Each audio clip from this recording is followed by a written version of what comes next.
can you remind me if you'll be so kind? Staring out into space, asking God to hear my case, trying to think of all things past. How long will my memory last? With purple angel, purple angel, purple angel, you're next to me. Well, hi, everyone, and welcome to Alzheimer's Speaks Radio. I'm Lori LeBay, the host and founder of Alzheimer's Speaks, and I just thank you all for listening in today. We're going to have a brilliant program, and both of our guests today are really making some huge changes in the world of dementia, and so I'm really excited to get to our conversation. But before we start, we always get new listeners, and so I like to let them know, who the heck is Alzheimer's Speaks? What do we do? And bottom line, we're an advocacy-based company providing multiple forms to shift our dementia care culture from crisis to comfort around the world. We believe that by joining forces and sharing knowledge and just having these everyday conversations about life with dementia, that's the way we're going to remove the stigmas attached to memory loss and help people diagnosed with this disease and caring for those who are diagnosed continue to live with purpose and maintain their identity themselves. You have to excuse me. I've got my allergies are getting me at my core today here. We also believe that collaboratively is the only way we're going to win the battle against dementia. And I know it's working because of all of your clicks and likes and shares with your Twitter tribes, your Facebook friends, your LinkedIn colleagues, your Pinterest buddies, because you got Alzheimer's Speaks named the #1 influencer online, according to ShareCare and Dr. Oz. And that, again, we did not do alone. That is a joint effort. And so I encourage you to continue to share the information that we have, if it's the radio show, if it's the blog, if it's the Dementia Chats webinars, our YouTube channel, our free tools, our resource directory.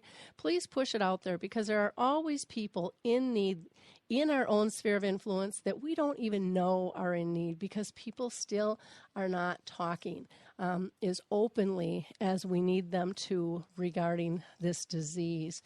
We've made great strides over the last 5 years, but we have to continue to push the envelope on that. Now, I also want to mention a couple of my colleagues here on Live and Social. Apples to Apples is a show that airs Monday at 2:30 Central Time with Scott and Drew Applebaum and their father and son team, who discuss sports and banter back and forth, and you'll find out if father always knows best. You can also tune in and listen to Joan of Art, and she does a weekly podcast here on Alive and Social Network that investigates and celebrates people who make art. And it's pretty interesting how she covers artists from every corner of the universe, and her episodes usually go up on Monday as well. Today, the show itself here on Alzheimer's Speaks was brought to you by Audible.com. And you can get a free Audible download book for a 30-day free trial if you go to audibletrial.com/social. That's audibletrial.com/social. And they have over 180 titles to choose from, if it's for your iPhone, your Android, your Kindle, or your MP3 player. So it's a great deal for you to be able to participate in that. I also want to give a shout out to the Caregiver Alert Center. I just love this program. It's a very inexpensive, under $15 a year, to protect your loved one who may wander. And what you do is you can set up, you can just go to our homepage on alzheimersspeaks.com, click in the right column of the Caregiver Alert Center logo, and it'll bring you to a discount there where you can upload information on your person with dementia, and in case they ever wander, there will be a poster ready to go and distribute. You don't have to worry about how tall are they and what color are their eyes and what picture do I use. Everything's in place. They coordinate with the police in your buddy list, and it's just a quick, easy way to support you in terms of helping them be found. So let's go ahead and get started today. I'm first going to introduce Cyndy Luzinski, and she is from Colorado, northern Colorado. And she is just a spectacular woman. I don't even remember exactly how we got connected, but I've met with her a couple of times when she's come back to Minnesota. And she is an advanced practice nurse and dementia practitioner with many years of working with her community case management clients in northern Colorado. Many who have lived with dementia or have served as partners for those with dementia. And her interest in dementia care really escalated when her own dad developed the symptoms. And we all know when it touches our own family, it really hits hard with us. And many of us take that angst and try to do something to help improve the next guy's life. And Cyndy is doing some miraculous things and is really the catalyst for building and sustaining a dementia-friendly community in northern Colorado. So welcome, Cyndy. Thanks. Glad to be here. Well, I'm thrilled to have you on, and you're the one who actually told me about Penny Garner.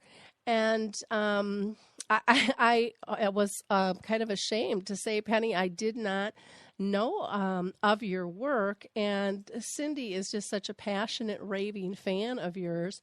And I can see why after doing some more research on Penny's work. You see, Penny was the first to introduce to dementia by her mother, who developed Alzheimer's around the age of 60 and died at the age of 74.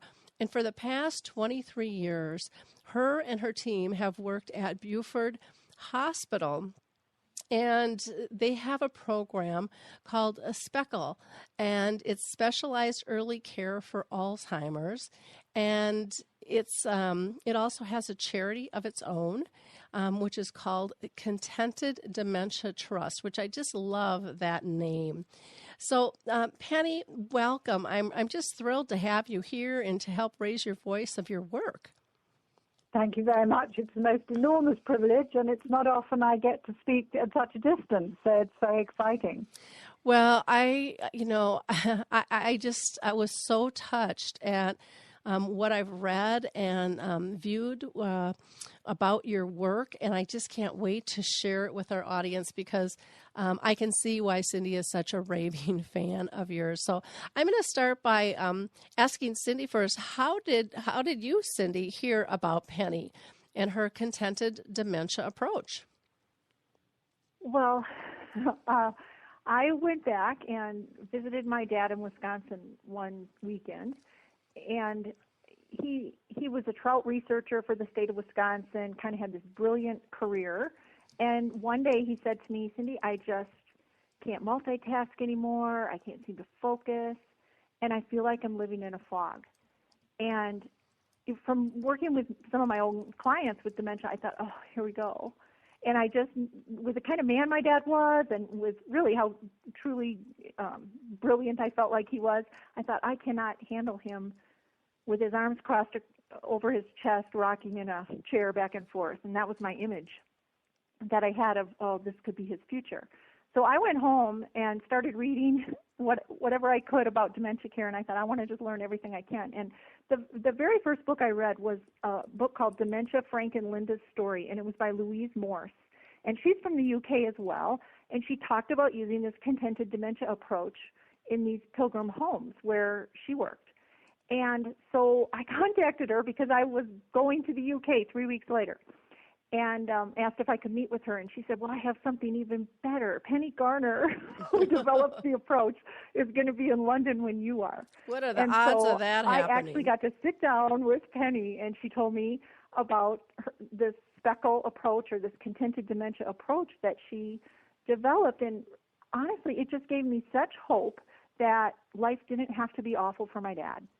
And I've thought about it since then. I thought, well, why did it make so much sense to me? Because it was like such a light bulb went off, and I thought, why did I never learn this in nursing school? Why doesn't every single nurse know about this approach? And the reason why I think I got it is because she starts with why. And she uses this photograph album analogy to explain how the mind with dementia works. And by me understanding that why, it then made it just make sense to me of, okay, now this is her approach. I get why it works, and it's easy. It's not even, there's a lot of person-centered approaches out there that are good, but the contented dementia approach is so simple. And so that's where I just think everybody should know. How did it help you in dealing with your dad? Can you give us an example? Sure. One thing Penny says, she has 3 golden rules that she talks about, and one of them is make the person with dementia is the expert, so make them the expert. And so I knew that my dad's expertise was fishing, and so I would often start conversations or just talk about what I knew he knew well. And that gave him confidence to participate in a conversation because he generally wasn't very talkative. But knowing that he could talk about what he knew well and not know that he wasn't going to be criticized or corrected when he talked to me, he I think shared more than he would have otherwise. And he even said to me, I wish you could stay all the time because I just feel better when you're here. And my mom would say that too. He's just a lot less anxious when you're around. And again, it wasn't because I was this fabulous person to have around. It was just that I was just using Penny's simple golden rules that I know she'll tell you about that just made it easier for him. And it put him at ease. It then actually made my mom more at ease when I was there too. And she was able to eventually learn the strategies as well. Okay, wonderful. Now, Penny, I'm sure you hear stories like that all the time from both families and professionals, that it just eases things. Yes, well, I think it's giving people the why before you get any further. That is a really helpful thing. And I think this SPECAL photograph album, which took a very long time to kind of develop, because I needed something which would not only explain dementia, but before you start trying to explain dementia, you have to understand how our own memory works in a very simple way, because dementia is about a change in the way normal memory works. And it dawned on me when I really got into the field that we don't think about how our normal memory works at all. So we just take it for granted that we know things. But we don't just know things. That's the interesting thing. We have to actually go and check them out. And it's this idea that gradually developed of finding a way that I could explain how normal memory works for all of us in a way that people could understand, and then see what happens as we age, which is, again, very normal, and then to see what happens on top of all that. Just a single change, that's what was so extraordinary. I only had to identify a single change in the way normal memory works. Once people understood how normal memory works, they could see this single change that comes in. And it was all around the idea that those of us without dementia, we know what we've just been doing. We take that completely for granted, that we know. But, of course, we don't just know. We own the information, and we have to check it out. So out came eventually, after really several years, this idea of if you can think of your memory you're given when you're born, everybody is, a memory system. If one thinks about it metaphorically as being given and presented with a photograph album, and then having the idea that from then on, everything that you do or you experience, you don't take the photographs, but the photographs are taken for you. A split second after you've done something, a photograph appears in this album you've been given. And it contains both the facts and the feelings of what you've just been doing a moment before. You don't feel the photograph arriving or anything. You don't take any notice of that, but you grow up knowing that you own the photographs of what you've just been doing. So when anybody asks you a question, you don't just know the answer. You may feel as if you do, but actually what happens if you slow the process down is that we have to say, now let me think, let me look in my album, and there you can see what you've just been doing, gives you the continuity and helps you to be able to answer the question. So I took the simplest question you could possibly be asked.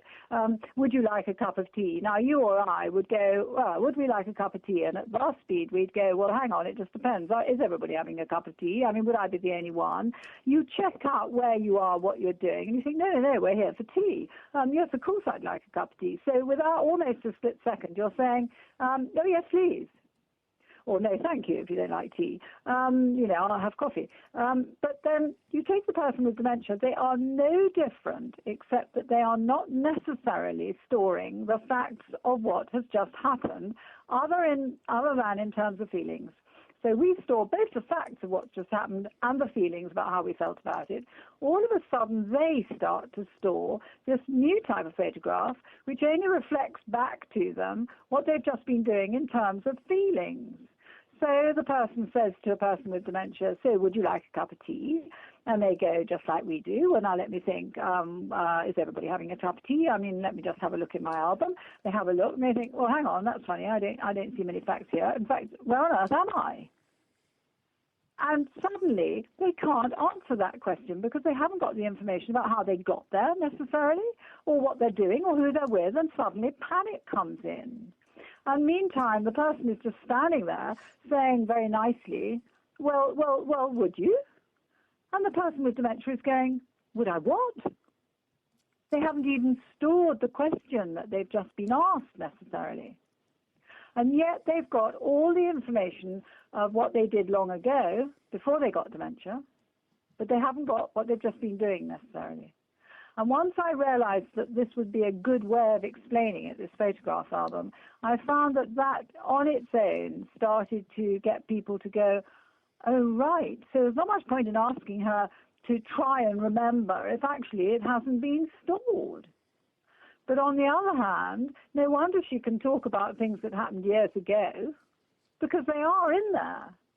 And increasingly, a person with dementia will go and find a match from old photographs that you and I wouldn't be bothered with. We're not interested in how we had tea 40 years ago. We're interested in what we're doing, being offered tea now.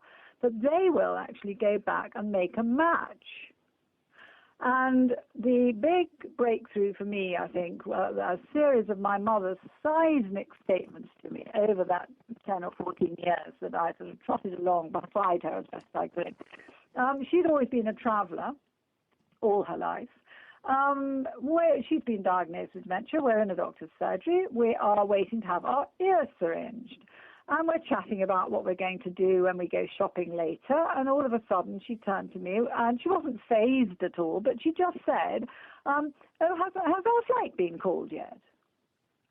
And, that was just a complete stopper. I thought, what on earth is that all about? And then I realized in that moment that she appeared to have no access to what we'd just been talking about. But she'd had a look round that waiting room, and she'd gone back in her old pages, as it were, of her album, and she'd found a very intelligent match. Mm-hmm. And the answer, I learned that all I had to say to her was no. And she said, oh, good, oh, well, that's fine, and went on talking. And about, 10 minutes later, she said, where's our luggage? And you learn, all I needed at that situation was to say, checked in. And she said, oh, that's fine, just hand luggage. And, I looked around that waiting room, and I think then that was the first time that I looked through her eyes.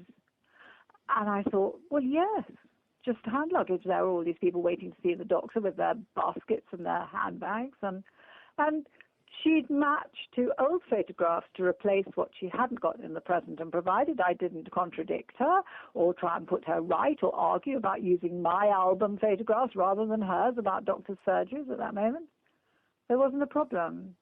So that insight that the photograph album analogy or metaphor gives to people shows them the why, the what's happening, why the person is behaving as they are, and what we should do about it. And so these 3 golden rules come in.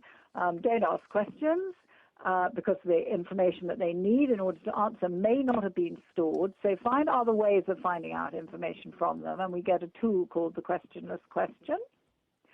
It's counterintuitive. Normally we ask, if we want to know something, we ask questions, but not when the person's got dementia. There are other ways, and they're much more satisfactory. Listen to their questions, Because actually, we only ask a question, any of us, when we don't know something ourselves, it's important to us, and we need to ask somebody else, and they're no different. So their questions are like gold dust, because their questions tell us what's important to them and what they can't actually find at that moment. And then we can set about finding the best answers. And then don't contradict, which just simply means don't argue with them about the photographs they're choosing to use. Don't thrust your album underneath their nose, because actually we use our own photograph albums. So that was my starting point, but it all came really from that insight from my mother. What did this mean? Has our flight been called yet? Well, and it's so, over here in the U.S., people refer to entering their world. You have to live in their world. And really, that's what you figured out years and years and years ago, was it's important to know and appreciate where they're at and not judge it, go with it, and be respectful of it. Well, that's absolutely true. And then you need to go one step further, which is they are actually living in the present, not in the past. So it's no good leaving them marooned in the past and joining them there, but with no relevance to the present. So I think that what is unique about SPECAL, or one of the things that's unique about SPECAL, is that having gone through that whole idea of being respectful to their past, knowing about their life history, understanding what they're saying, starting where they're at, but then you do still need to make it relevant to what you're doing actually at that moment. So it's kind of making those links, which we call making a present of the past, which is a phrase that we've taken a trademark out on because it so describes what we do. We don't leave them marooned in an airport. We actually have to work out ways of not disturbing the sense they're making, but also of ensuring that they're still particularly eating, drinking, walking around the place, confident in all the bathroom behavior, all those things that the carers, dressing, undressing, that's where we've got to make the links, really. So it goes far beyond just an empathetic entering their world.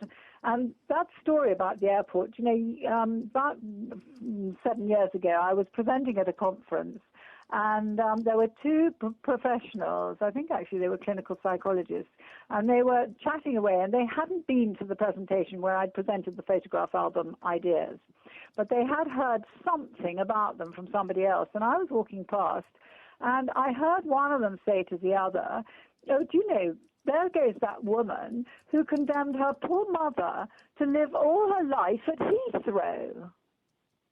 Oh. Yeah, now that would be if we were using that just to be in the past with them and join them in the past. She would have been marooned at Heathrow. But years later, I met him again, and he'd seen then the presentation. And I said to him, I couldn't stop as I went past because I had got not the language to explain to you because you hadn't seen the presentation. But once you've seen it, I can say to you, I only went to Heathrow when my mother was already there. And she went to lots of other places as well, the golf course, the bridge table, wherever. So, yes, you join them, but you've also got to make the connections with what is happening in the here and now. And it's a very highly practical approach. And that makes a lot of sense. And I think that most people don't take it to that next level. How do you not ask a question? I mean, I think that's just so innate in all of us, to ask a question, have a preconceived answer that we're expecting, and then, we move so quickly in this world. How do you get people to change that habit? Well, that's a very, very good question because we're just about to start a King's College London research program into the efficacy of the SPECAL method and seeing will an 8-week carers course on the SPECAL method, the half-day sessions, 8 of them, is that going to make a difference, a measurable difference? Is it going to bring about the changes, not only in quality of life, but is it also going to save money, which of course is what everybody's trying to do now because the cost of dementia is absolutely massive. And one of the key things, obviously, we will be bringing in are these 3 golden rules, the photograph album understanding and then the 3 golden rules, and the tools, the questioner's question technique.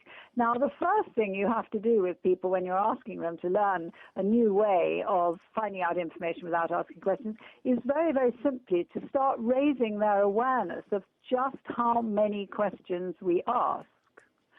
And then being aware of that, to start thinking about actually how many of them do we need to ask, and how many of them could we find out by another means, and then looking at, right, what is the technique if I need to find out information from this person, how am I going to do it? So the classic starter for the questioner's question is, if we take the question of the cup of tea, I mean, is this poor person never going to be asked if they want a cup of tea? Are they not going to get any, supposing they wanted coffee? But actually all you have to do is to say, well, I think it's time we all had a cup of tea, or I'm just going to have a cup of tea, I think. And the other person will invariably say, oh, make it 2, or I like coffee, or I hope it's got sugar in, or you've got your information, you've got your reply. But you haven't put them on the spot when they have to go, oh, let me think, let me look, oh my goodness, there's no facts here, what's going on in my life, oh my goodness me. Well, and that is so stressful in talking with people with dementia all the time. I mean, that's one of their biggest fears, and one of their biggest things that they're worried they're going to have a faux pas and someone's going to, kind of see those skips and misses in their brain. And they work so hard to stay on track. And I think most people don't have a clue how hard their brain is working. I think that's absolutely right. And when you think that the person with dementia is storing facts, and we've got this image in the photograph album of each photograph that goes in, and they're flying in all the time, and what we've just been saying, what we've just been doing. And each photograph has got a central portion of the facts, and then it's got a kind of square framework around the outside which represents the feelings. And this new type of photograph that the person with dementia starts storing randomly and intermittently, but increasingly frequently, this new thing that we call a blank, it's fact-free, feelings only, there's an awful lot of space for feelings in this photograph, because the feelings don't have to kind of jostle with the facts. There's all this space for feelings because there are no facts in it. And so feelings become incredibly important. And they're very aware of how they're feeling, how they've just been feeling, uncluttered with an awful lot of the facts that most of us are preoccupied with. Now, it's okay to some extent to feel all right but not quite know why. But supposing you've just felt panicked, and that panic stores as a blank photograph, it's got all the panic in the photograph, but no explanation as to why. Now you're going to catch sight of it and think, something hideous has happened. What on earth was it? Yep. That's when you're going to do more matching, because the person with dementia hasn't lost their reason, they haven't lost their ability to reason, their wish to reason, but they have lost an awful lot of the factual information that most of us expect to be reasoning with. So they very sensibly go back and make these matches to try and find some facts from a long ago that are going to make sense of how they're feeling now and where they are. Now, if they have felt panicked, and sometimes it's to the point of trauma. It's so alarming to think you don't know what on earth's been happening, but you can see something awful's been happening, but you don't know what. What happens? They will go back and seek out not old benign photographs about airport travel, but about catastrophe. Because they're matching how they're feeling in the present. They've got to find some dreadful trauma in the past to make sense of this traumatic feeling they've got in the present. Wow. So that is completely hideous. And, there is something, the worst sort of trauma you can imagine that you or I could go through, we would at least know what had caused it. And that gives us some way of doing something about it, even if it's just coming to terms with it. But to be stranded without knowing that trauma has happened, but not knowing how and what it was about, is really just about the pits. And that is why it looks to us as if people eventually, sooner or later, shut down. They have to, as a defense mechanism. And so there are an awful lot of people who seem to be entering end-stage dementia, end-stage vegetation, who actually have opted to bail out because it's too traumatic to live in a traumatic present that they can't explain, except by going back and finding old trauma, which will be out of kilt with today, and will be dismissed by other people. Oh, you don't want to worry about that. No, there hasn't been an air crash. No, you're at home. But actually, they're just stuck. Mm-hmm. And that's why I think we're seeing a tremendous rise in the amount of people who reach end-stage dementia in a state that we've never seen anyone at Burford. We've never had anyone at Burford in end-stage dementia that you can pick out in a crowd. Mm-hmm. You can come to a room full of people at all stages of dementia and none at all, and you cannot reliably tell me which is which. And that's because there is no trauma going in, no feeling that other people know more about them than they do, no wondering what's just been happening, which has obviously been alarming and frightening. It just isn't happening. Wow. And so a default position is it's okay, and so from moment to moment, they're okay. And they function at a remarkably high level right through to the end of life. Yeah, and how beautiful is that? When you were talking about the trauma, one thing that stuck out in my head was with my mom, was in the nursing home, and I was in there just kind of cleaning out her closet, and everything was fine until the news came on. And then she saw pictures of bombing, and she got so frightened and so scared. And I had no idea that she was thinking that was going on outside the walls of the nursing home. No, and then that feeling that she's that awful trauma stores, but without the fact that it was a television program. Yep. Yeah. And so you feel, I've got to do something. Something hideous has happened. We have to do something. But what? Yep. I don't know what to do. So once you really get your head around the photograph album ideas, two things happen. One is that it becomes obvious that we must promote good feelings for people, and that does mean not contradicting, not putting them under stress, listening to them as the expert, treating them as the expert. All that will ensure that they have a benign experience in the present, which means that when they go matching for old photographs, for old facts when they need them, they're going to look for old benign facts. Mm-hmm. And then the next bit, the more advanced bit, is to look at what happens if it's not benign in the present. And, of course, there's nothing worse than somebody who owns a bit of information about your life, who argues with you, to say, no, you're wrong and I'm right, and then produces incontrovertible evidence. We give the example of I asked you to post a letter. No, you didn't. Yes, I did. I saw you say to the person with dementia, I saw you put it in that pocket in your handbag. I know where it is. I'm going to show you where it is. And the person with dementia looks in their album and they go, there's been nothing about a letter today. I haven't been given a letter today. And then the letter is found and shown to them. Now they know that they don't know about their own life, and they know that the person that they're talking to owns something that they've done and they don't. And that is just about the worst sort of trauma you can inflict on somebody. That your own knowledge of your own life is not yours. They know what you've just been doing. You can see clearly that they do, because they can tell you what you've just been doing and give you evidence of it. And you don't own that information. It is simply terrifying. It really is. And I just think it's beautiful the way you have really listened to the person with dementia and framed them as the expert. That's I'm very aligned with that belief that, we're just peeking in the windows.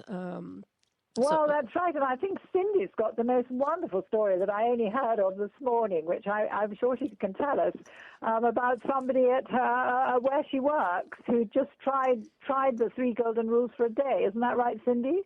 Oh, yeah, one of my friends who's in a support group with me, and she was so depressed and overwhelmed.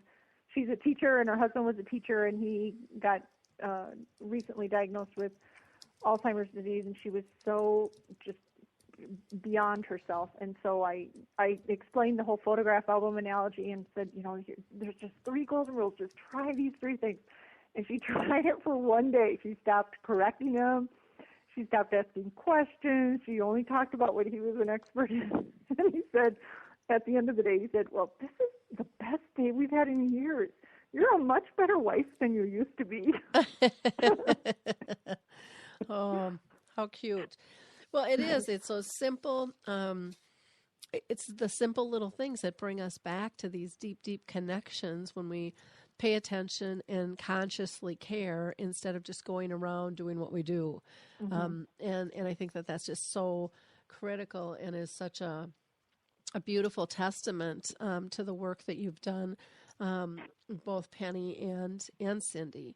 You're really bringing the brilliance alive of the relationships and getting back to the core of what's important. And, for all of us, it's to be peaceful and to be comfortable in our own skin. And when somebody finally realizes the angst and the turmoil that's going on and that we're causing, what a difference. I remember hearing one of the stories, Penny, maybe you could share about, I think it was your mom you had placed and they brought her back because of tea, because she wanted hot chocolate instead of tea. Was that, I'm trying to think if it was you or if it was somebody you were interviewing. I do. We gather so many stories, don't we, when we get going with people. Just remind me. It might have been me. It might have been somebody else. Yeah, I can't remember. It was on your on your DVD, and it was just a beautiful story of, finally, she was going to be placed, and then they brought her back because she just got so agitated over the tea, and she never liked tea. I was just thinking about the story on the another story on the DVD, which sort of echoes really the point you're making. Because I think what I found, I've been now 26 years since I had my mother's case history, and it was only one. It was in depth, but it was only one person, and I had no idea whether it would work for anybody else. She left me a sort of virtual blueprint of what I should do with her, but I didn't know whether it would apply to anyone else.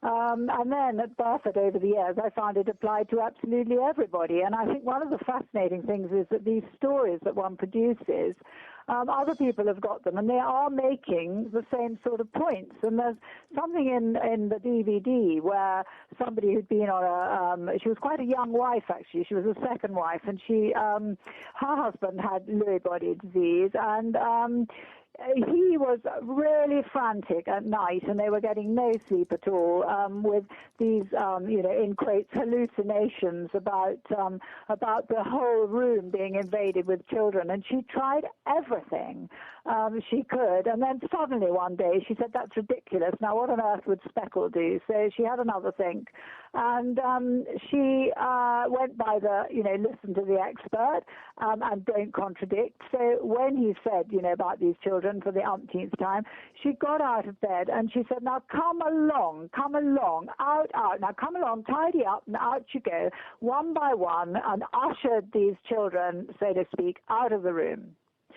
And she turned round and she said to him, "Well, there we are, Tony. They've all gone now, thank goodness for that." And he said, "Well, that's wonderful, but why on earth didn't you do that before?" And those are the sort of remarks, when you think about it, that you realize that if we listen to the person, but we've got an idea. I do think it's I haven't found anything other than the photograph album ideas that give you the insight in order to be able to translate what they're saying in quite the same way. But armed with the photograph album ideas and then listening, they really write most of the script for us, and it's like turning light bulbs on. Mm-hmm. My mother's, she made these seismic statements. She made another one, which was, again, rather, I suppose, in the same vein. She said to me, "It's really interesting, but the only person that I have a problem with my memory with is your father." Now, my dear father, I loved him as much as my mother, but he was a medical man, and facts were much more important than feelings, and he needed to keep her up to the mark. And it didn't work. And she was so aware of the problems all the time, of her own deficit. and how he knew and she didn't. But she found it extraordinary that when she was with the rest of us, that she had apparently no memory problems at all. But then we were running on old pages and not expecting to refer to anything that had just happened a moment ago. But it's not common sense. It's what I call speckle sense, because there isn't another word for it. And I don't know of another condition which turns common sense on its head. But common sense simply, I discovered, doesn't work for dementia. Yeah. Cyndy, you had a comment? Oh, kind of along those same lines.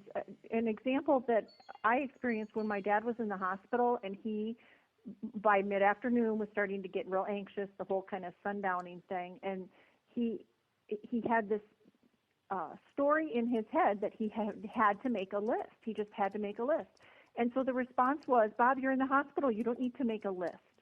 And so, of course, his anxiety rose. He ended up getting anti-anxiety meds, and this happened 2 afternoons in a row.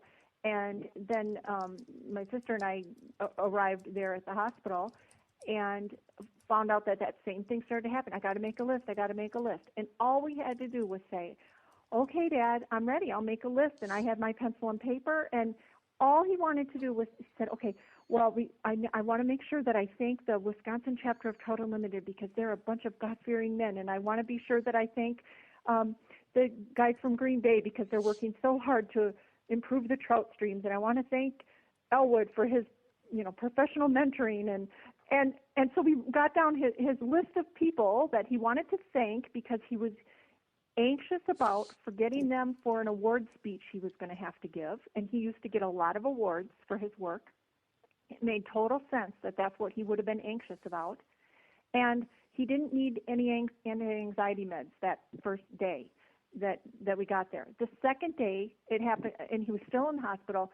The same thing started to happen again. I got to make a list. And so we said, okay, I'm ready to make a list.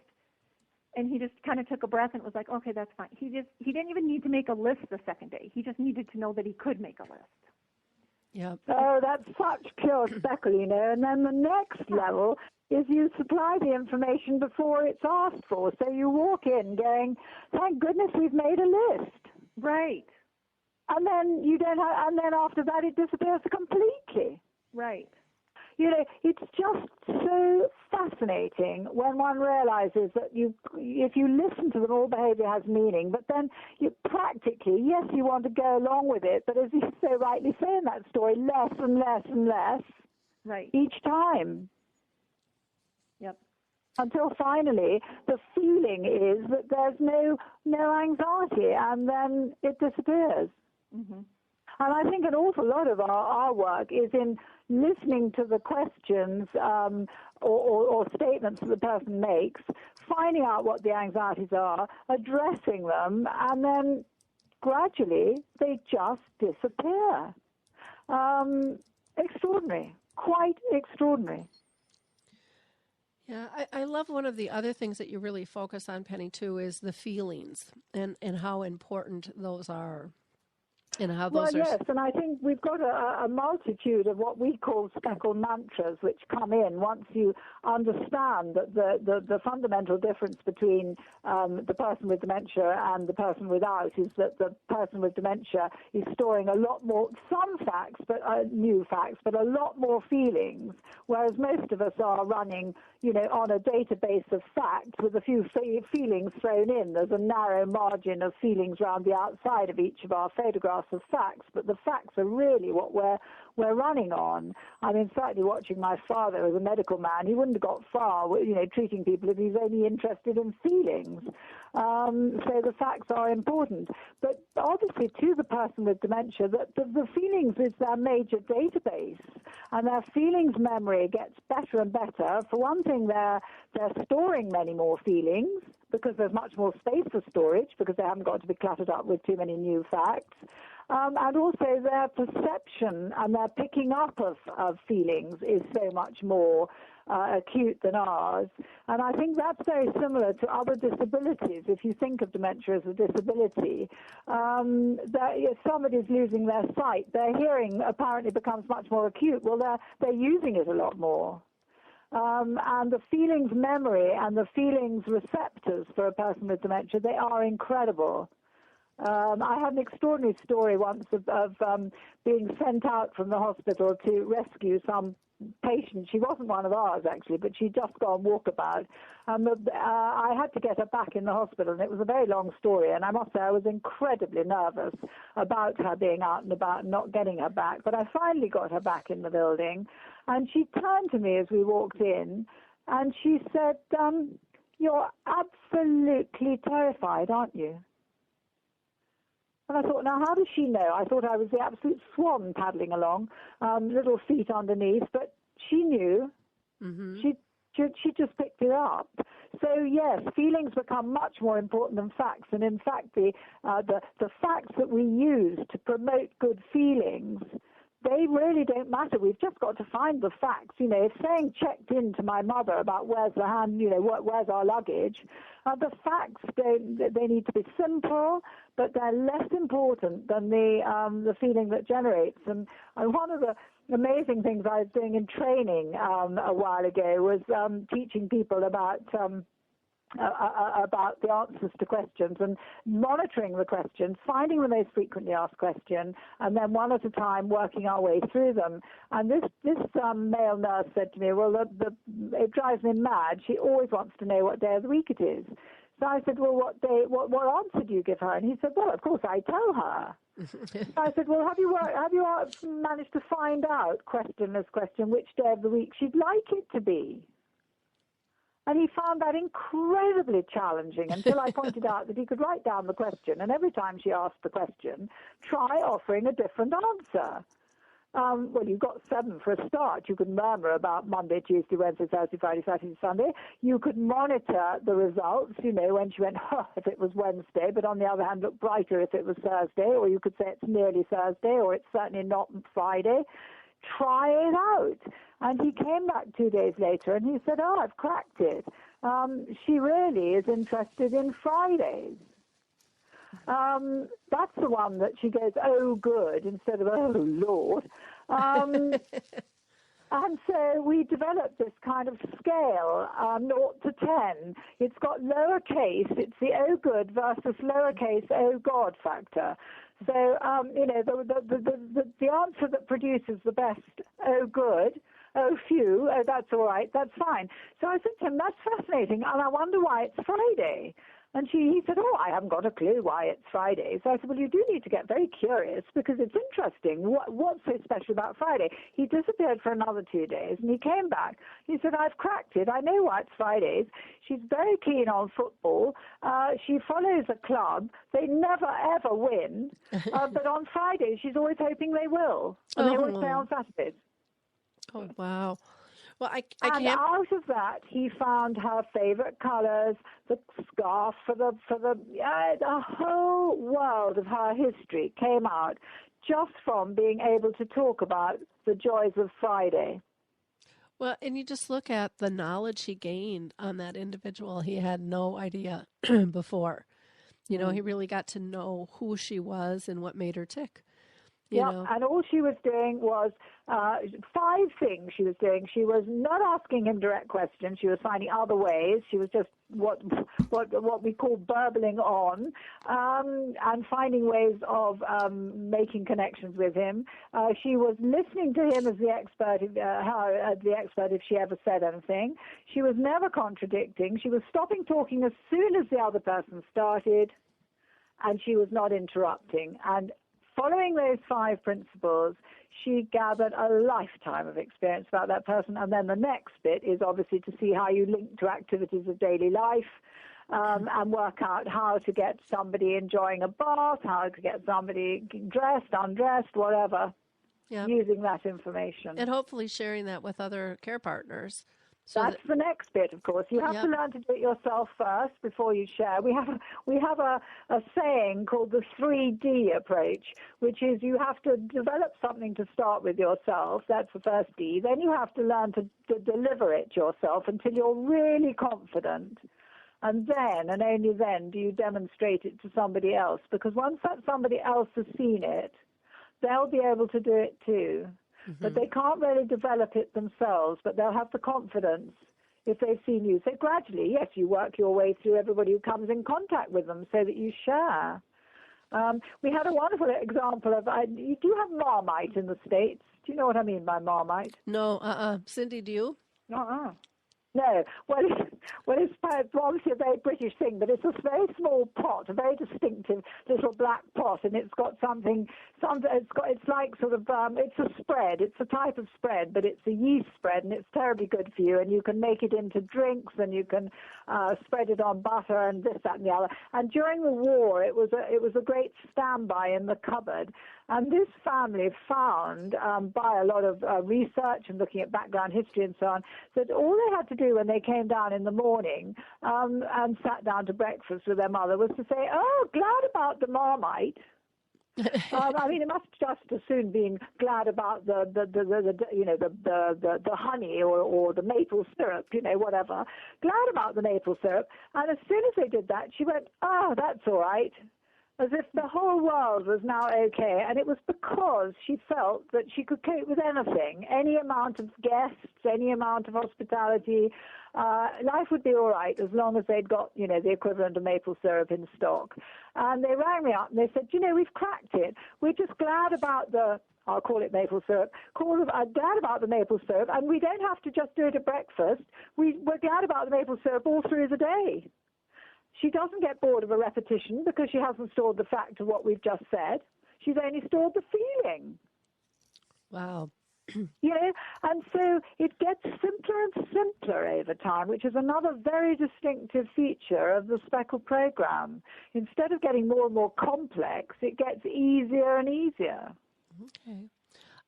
I can't believe we have blown through almost an hour of time, and I want to ask you one more question, Penny, because we just have about 7 minutes left. But do you have a message for a person who might just become diagnosed and those that are going to care for them?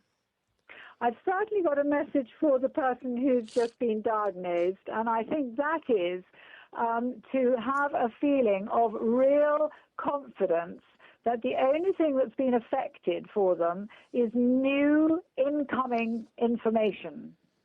All the information that they've gathered during their life is there somewhere in their album.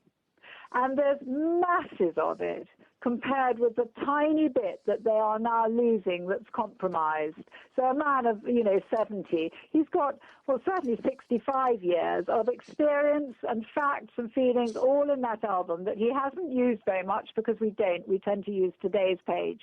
But it's all sitting there waiting to be used.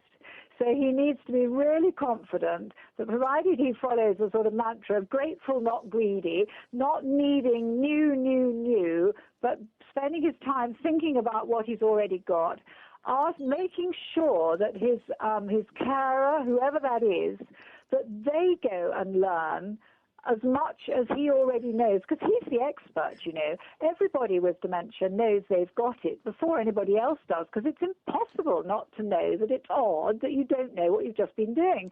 So they've all lived with it for quite a long time. They're all expert at knowing what they don't know and going back to find matches in their album.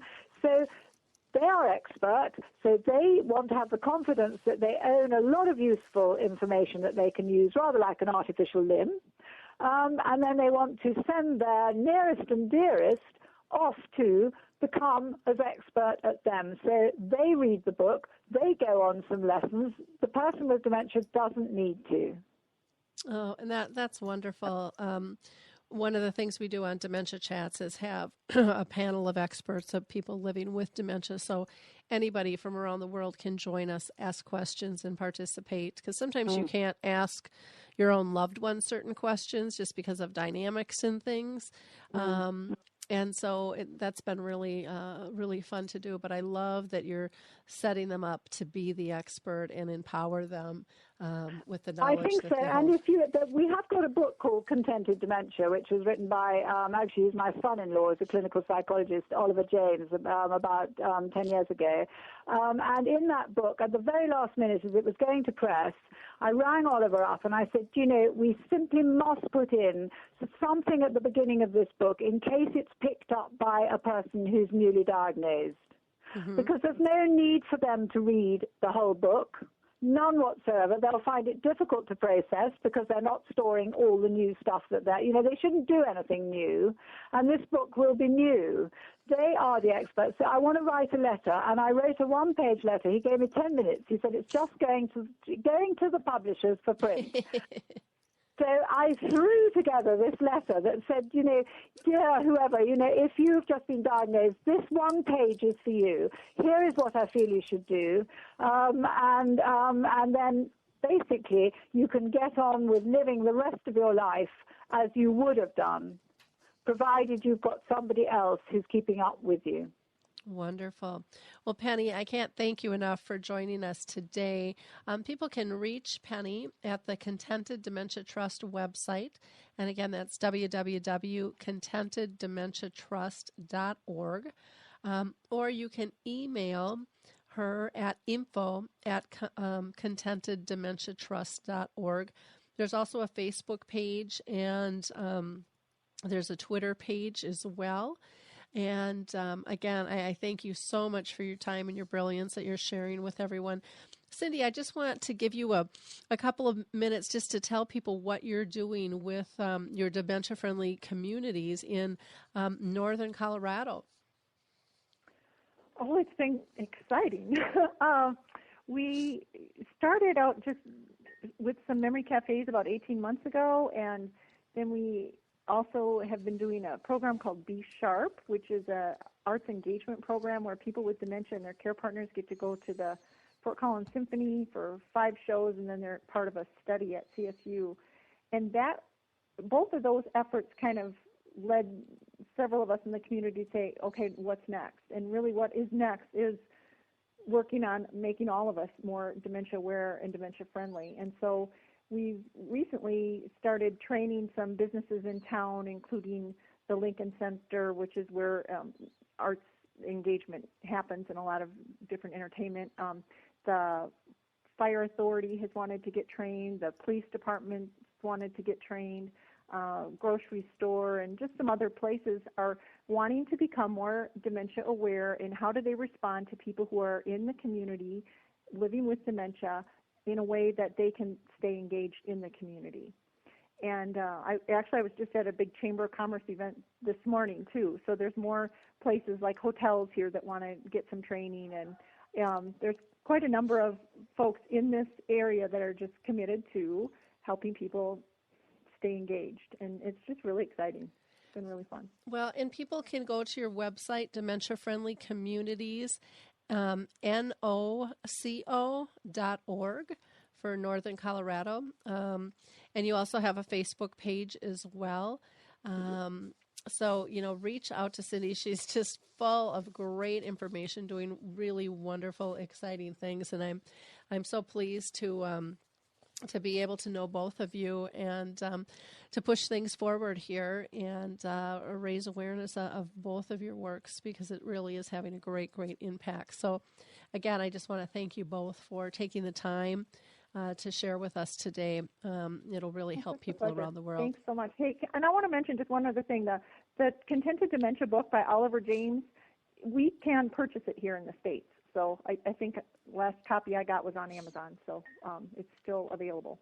Okay, great. And with Penny, with your DVD, is that something people can purchase, or do they have to go through your course to get that? No, we've got 2 DVDs. One I must just flag up that Baylor in the States has produced a DVD, and I can let you have the link to that. It's an American version, so it's quite interesting. And I have had one or two emails from people saying that they have come across it at conferences and so on. We've got our own over here, but we are using it and keeping it under wraps for training professionals at the moment, and training them to coach other people. But it won't be long before that will be, I think, on YouTube. But we have another DVD which is mentioned on our website, which is about 6 speckle carers and their journey, and that is interesting, I think, and that you can get straight from us via the website. Okay, wonderful. Well, thank you, ladies, both, and have a blessed week, and keep up the wonderful work. Laurie, thank you so much for having us. Thank you. Before I let you all go, I just want to do a highlight. If you didn't catch our last show, we talked about protecting loved ones before they go missing. This Friday, we're going to have on Nancy Kreisman, the author of The Mindful Caregiver. And on our website, you can see our last dementia chats where we talked about how people with dementia arrange and organize their schedules. And again, our experts are all diagnosed with dementia. Our next dementia chats, which again is free, will be April 12th at 11 Eastern, 10 Central, 9 Mountain, 8 Pacific, and 4 p.m. London time. If you're going to be in Texas, come check me out. I'm going to be there the 5th, 6th, and 7th down in the Houston area working with Autumn Leaves. And again, you can go to our homepage at alzheimersspeaks.com and just click on the graphic there for the screenings of His Neighbor Phil. And you can see exactly where those will be in Maryland, Riverstone, Pearland, Cinco Ranch, and Cy-Fair. I'll also be back down in Texas on the 28th with the Alzheimer's Alliance of Smith County in Tyler, Texas, doing a caregiver survival camp from 9 to 3. Let's see, what else can I tell you about? I think that's it for right now. One last thing I want to give you a shout out for.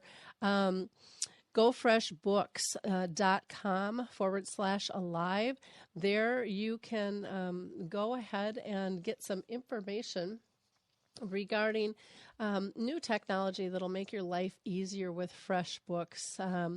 If you've ever needed to create an invoice or just figure out where you're at dollar and cents wise, FreshBooks can really help you out a lot there. And you can try it for a free 30-day trial. Again, just go to freshbooks.com/alive. And don't forget about Audible's trial.